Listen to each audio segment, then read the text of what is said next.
Salut les loulous, comment allez-vous? Je vous retrouve pour la vidéo Week-end Ami. Alors, le Week-end Ami, c'est un challenge qui a été créé par Lily de la chaîne Lily Booking. C'est un challenge donc qui consiste à lire 1000 pages en un week-end. Donc 1000 pages de ce que vous aimez, romance, thriller, fantastique, etc.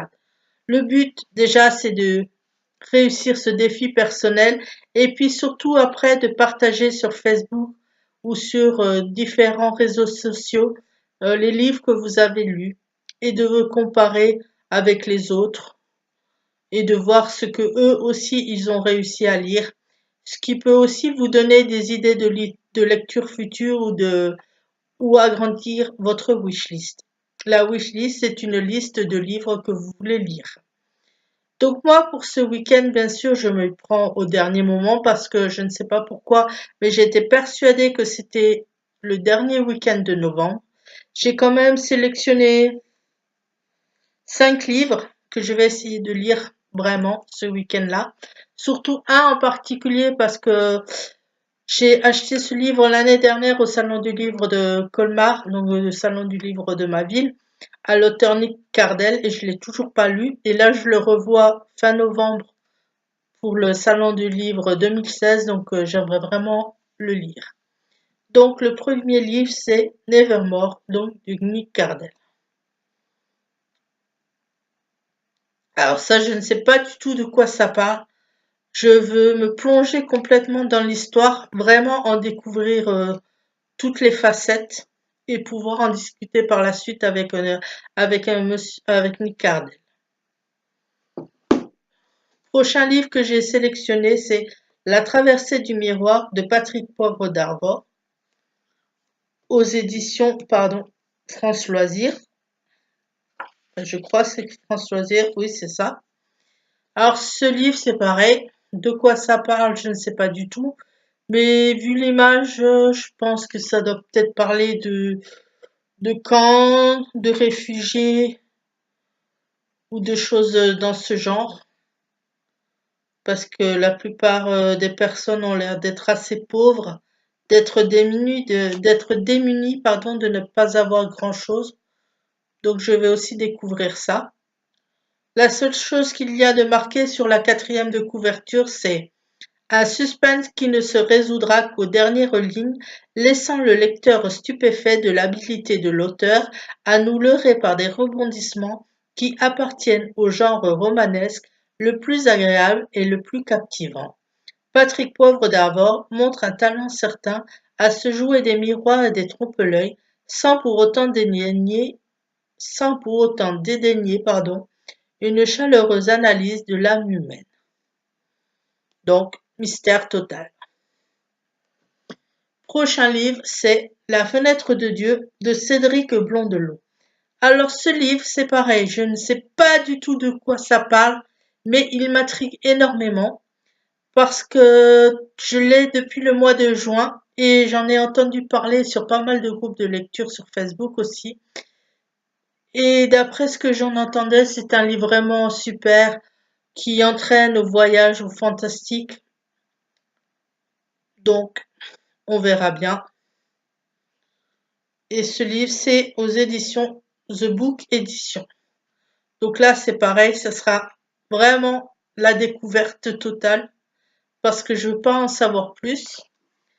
En plus, ce qui me fait plaisir, c'est que au moment où j'ai commandé le livre à l'auteur, j'ai eu aussi une petite dédicace. Donc ça, c'est toujours très sympathique de recevoir ça. Donc ça, j'en attends pas mal. J'espère vraiment ne pas être déçue et je vous en dirai plus donc à la fin, donc du challenge. Prochain livre que j'ai choisi, c'est De cendres et d'écarlate, nouvelle fantastique d'Hélène Duc. Donc celui-là, je vous en ai parlé dans ma dernière vidéo. Donc si vous voulez en savoir plus, je vous invite à voir ma dernière vidéo unboxing. Là, c'est pareil, je veux pas trop en savoir parce que je veux vraiment aussi découvrir. Et ce livre donc est aussi déjà paru et c'est aux éditions Unicité. Et le dernier livre que j'ai sélectionné pour ce week-end à 1000, alors là, ce sera la première fois que je vais lire un livre de cet auteur. C'est donc L'étrange voyage de Monsieur Daldry de Marc Lévy. Alors je sais que comme Michel Bussy et Guillaume Musso, c'est un auteur qui apparemment plaît énormément. Donc on verra, ça sera la découverte. La seule chose que je lis, et bon, je vais peut-être vous lire le synopsis, c'est de Londres à Istanbul, il l'accompagne dans un étrange voyage initiatique. À la fête foraine de Brighton, une voyante prédit à Alice qu'à l'issue d'un long voyage et de 7 rencontres, elle trouvera l'homme qui la cherche depuis toujours. Étrange prémonition.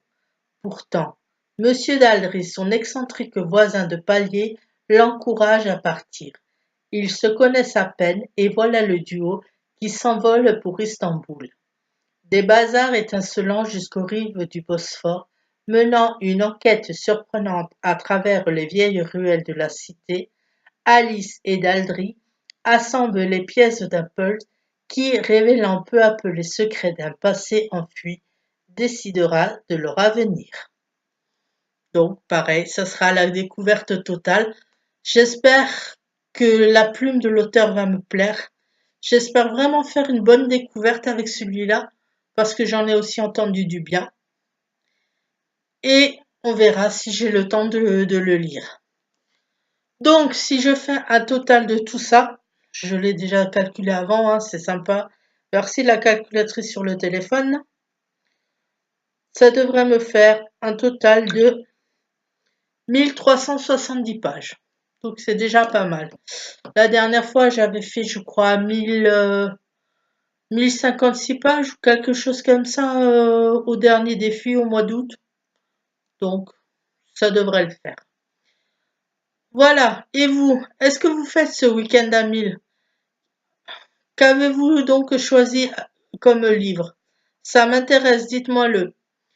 Et puis de toute manière, vous pouvez aussi me retrouver sur la page Facebook liée à cet événement, à cet événement. Vous retrouverez donc ma progression et ce que j'ai pensé de tous ces livres. Mais de toute manière, je vous ferai aussi une vidéo à la fin pour vous parler de toutes ces lectures. Je vous laisse et je vous souhaite un bon week-end à 1000, un bon challenge à tous et à la prochaine. Bye bye!